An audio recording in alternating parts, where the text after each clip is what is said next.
Today we're going to talk about the different ways you can burp your baby. There are 3 different techniques we're going to go over. The first one is the over the shoulder, which is nice and simple. Hold your baby over the shoulder, have their chest against your shoulder to give you that resistance so you can forcefully pat your baby on the back.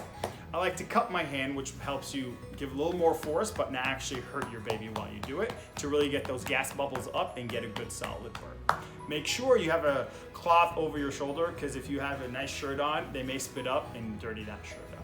The other technique is on your knee, where they're sitting more upright. You put your hand to support their neck and their chest. Have them lean forward just a little bit, and go ahead and do the same kind of motion and patting in the back, which helps them move those bubbles around.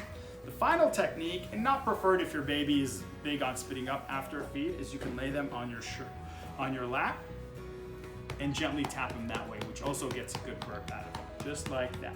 If babies spit up a lot or your baby seems to have reflux, this technique after feeding may develop more spitting up because they're laying flat on their belly and they're forcefully bringing some of that food up that they just ate. So don't do it for your babies that have reflux or anything like that. Stick with the first 2 methods that we talked about.